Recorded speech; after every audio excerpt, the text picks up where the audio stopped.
In this movie, we're going to look at object manipulation. Now, like viewport navigation, this is a critical skill.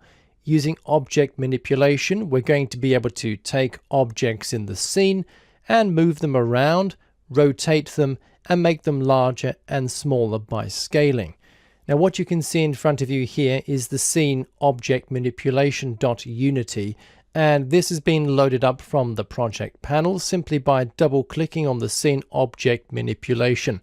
You'll notice that in this case, because we're getting thumbnail icons of these scenes, the full names of these scenes are kind of dotted out at the end.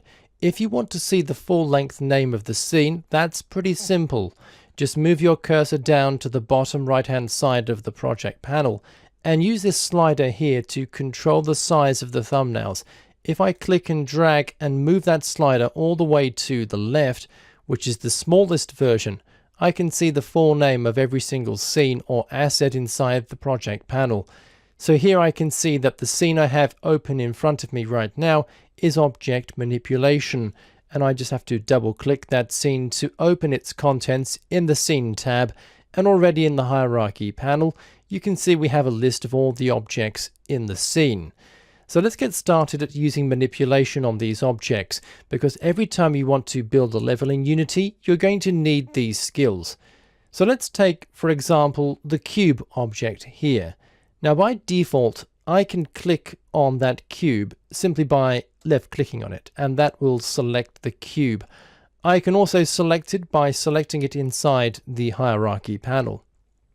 Now by default, when I select this cube, you'll notice three axes pointing out of this object, and that is because the translate tool is active by default.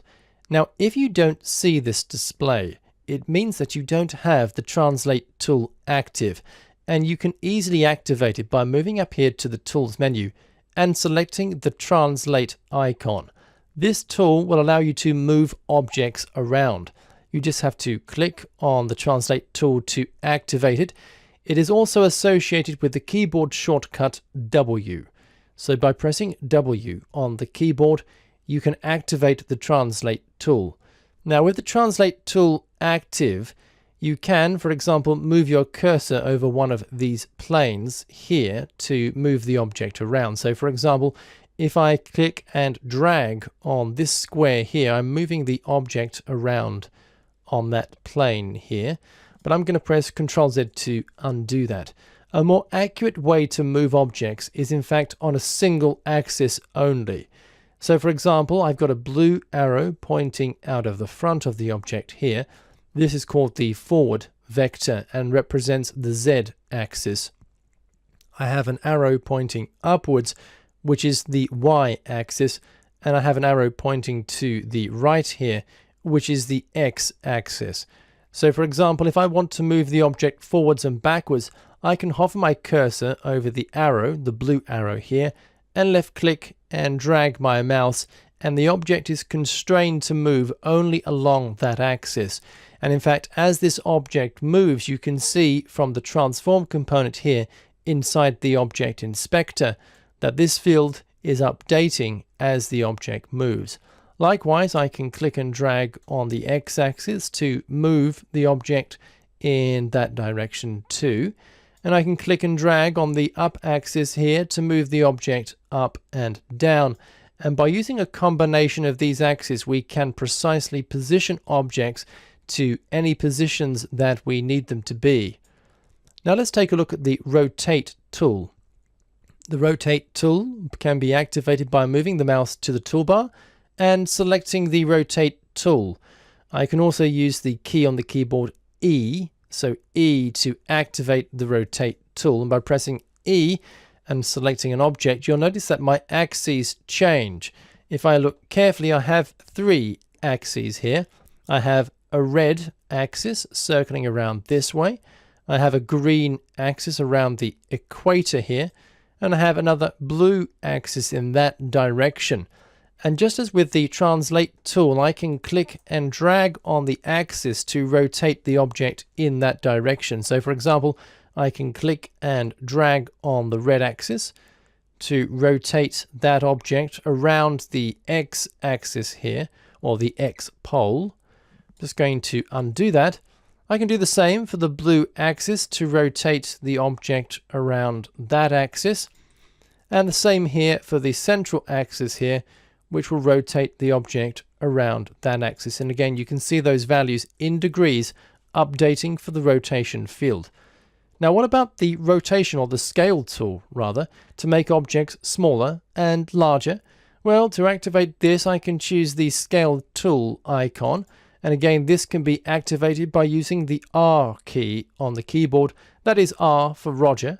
So for example, I could select the sphere here, and straight away you can see I have different axes available. Now, by moving my mouse to the center and clicking and dragging, I am scaling the object up and down depending on how I move my mouse. So by moving my mouse to the left, I'm scaling the object down. By clicking and dragging and moving it to the right, I'm scaling the object up, and this scaling is happening uniformly. That is, if you take a look at the scale here for X, Y, and Z, again, the scale is being applied to all three axes at the same time. I can, however, click and drag on a single axis to scale in just one direction. So for example, if I click and drag on the blue axis here, I'm just scaling in that direction. Same for the other axis here, I'm just scaling in that direction, and the same for up and down, I'm just scaling in that direction. But typically you will scale from the center, that is uniformly the same in all directions. So the shortcut between these tools is W for translate, E for rotate, and R for scale. On the top left hand side, we also have the pan tool. When I select the pan tool, which I can choose with the Q key on the keyboard, I can't actually select anything in the viewport at all. All I can do is just click and drag to pan my mouse around the view. So this is a good tool to activate if you don't want to accidentally select something inside the view. But I'm just going to press W to reactivate the translate tool. And once again, I can pick objects and move them around if I need to. So that pretty much sums it up. That is transformation or object manipulation in Unity.